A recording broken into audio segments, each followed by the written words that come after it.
There's been plenty of sound coming out of Rams camp as the Rams get ready to hang the banner and defend their championship. And one of the big questions continues to be the noise around Matthew Stafford's elbow. It started off as a vague thing, then it got pretty significant, and then it just kind of went away.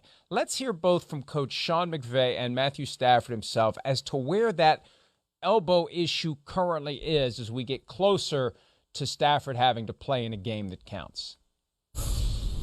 No, there won't be any limitations. He'll be ready to go. You know, I think we've got a really good plan in place, no different than really last year. You know, these are things that he was kind of working through in his own way, but you always want to be cognizant of a pitch count, if you will. But he's feeling as good as, I tell you what, he's throwing the ball excellent. He feels good. Everything that I'm seeing is reflective of everything he's saying to me. And so I feel really good about that. You know, you can't look back on the past. It is something that will be very similar to last year. So it's not really anything that's different. You got a great competitor that you want to be smart about managing, guys' bodies. And for a quarterback, their arm is always something that you want to be smart about. And that'll be the same as what we did last year with him. I feel good. I'm ready to go. No limitations. Still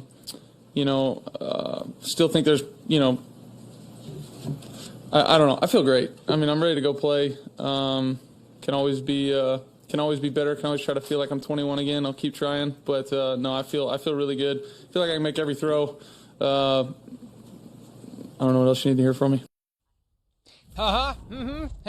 See, no limitations is the word they put on the card to tell Sean McVay and Matthew Stafford to recite. No limitations. They both said it.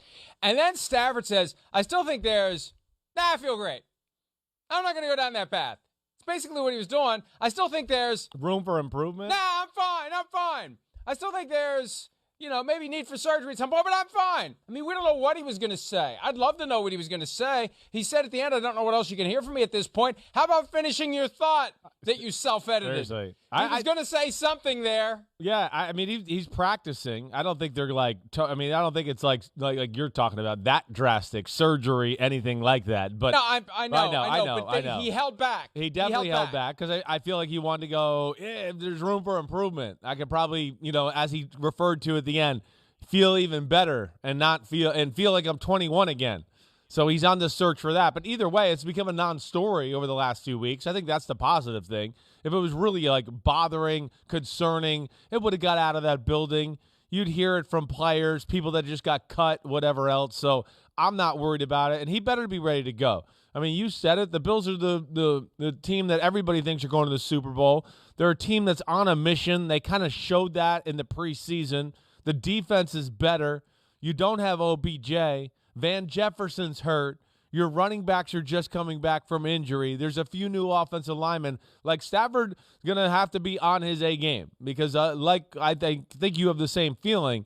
Buffalo's a team on a mission and definitely one of the two best players in the game for my money and Allen and Mahomes too, where he's coming into town ready to go, and that's where Stafford and company better be ready to go too.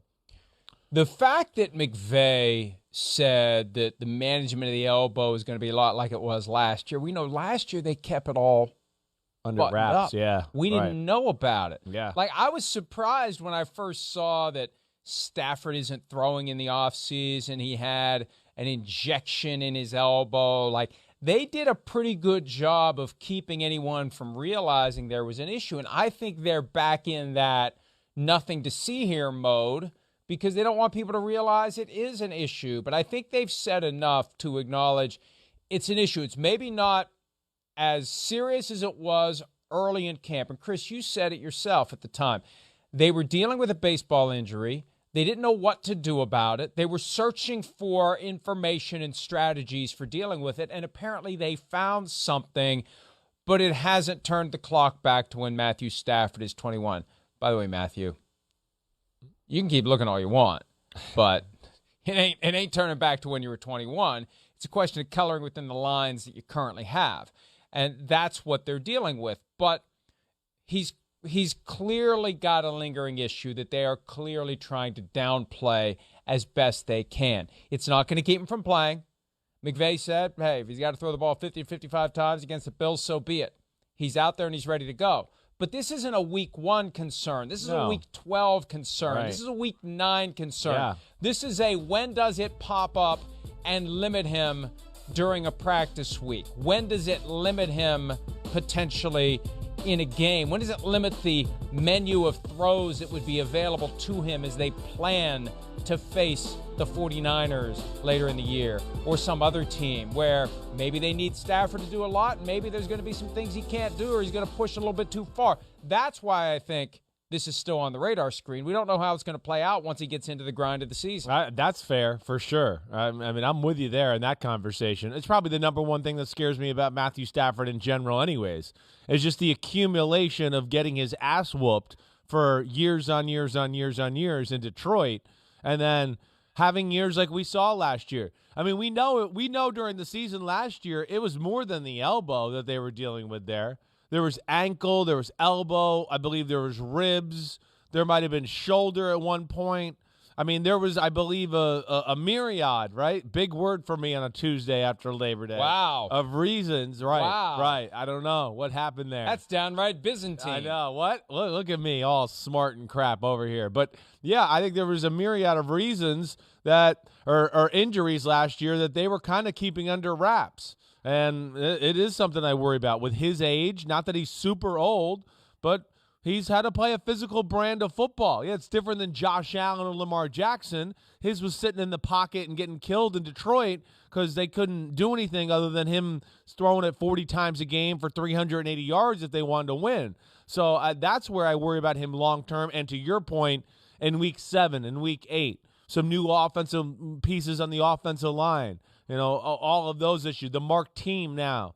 You know, you got a team like Buffalo coming into town. You're playing that first-place schedule. It's Von Miller and company. So I'm hear you there, Mike. It's definitely like we can't wipe it off the screen and think, oh, we're good to go. We got to keep watching it.